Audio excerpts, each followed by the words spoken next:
Hi, what I want to do, so challenge of these no dig beds is they're quite small. As you can see, the bed's quite small, but what I really want to do is put these in. These are squash, yeah, different types of squash, and they're gorgeous to eat. So how can you do that in a no dig, smallish no dig bed? Well, what I've done is add these modules. So put these together, all very authentic, rustic. As my mother-in-law pointed out this morning, they're all a little bit on the wonk. What you do is put in a layer of cardboard. So I'm just going to put a layer of cardboard. So this is how you make a no dig as well. Underneath, I'm not going to do anything here. I'm not going to cut it.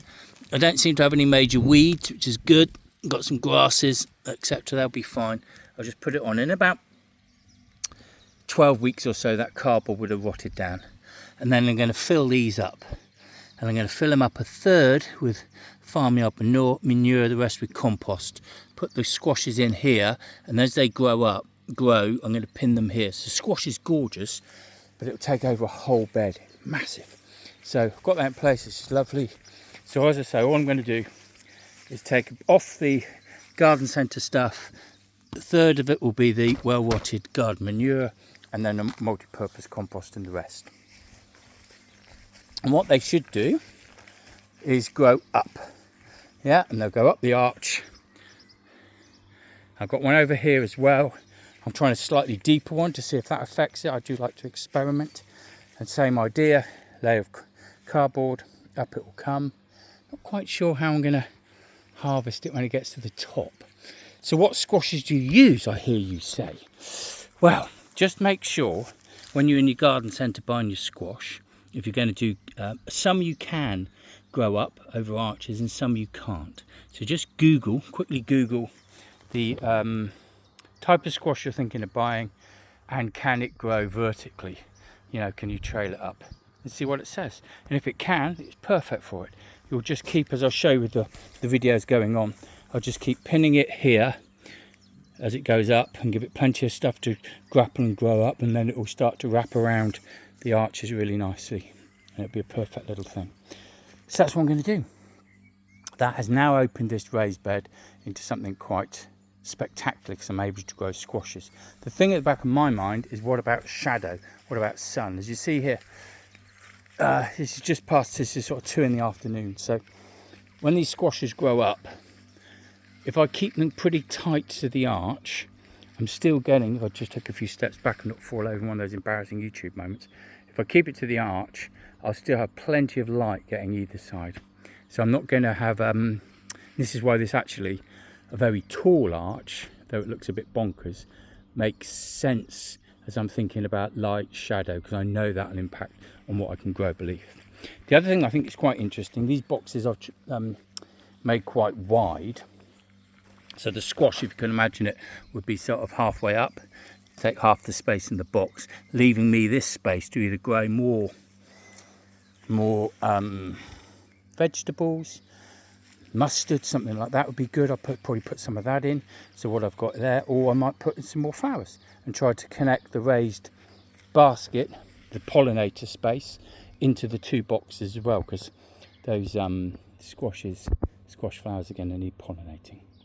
That's what we've got. I've did it, and then I'll send a picture of the attached to the end of this. So this is it. Hello, Ted. How are you? Ted. Oi. Yeah. So this is what we've done. Rephrase it. This is what I've done, the final version.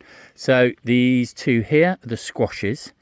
I double plant, as a lot of you know. I put 2 seeds in. So I'll take one of those out, see how they transfer across. I'll just cut it out and leave it on the top. No dig bedway.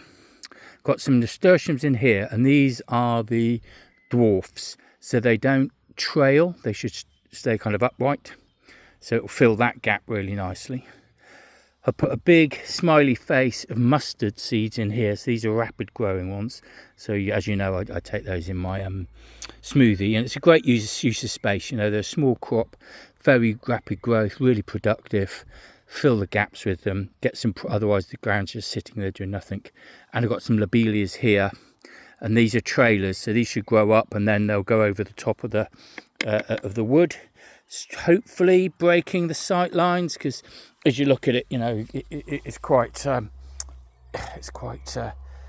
clean and brutal in a sense, isn't it?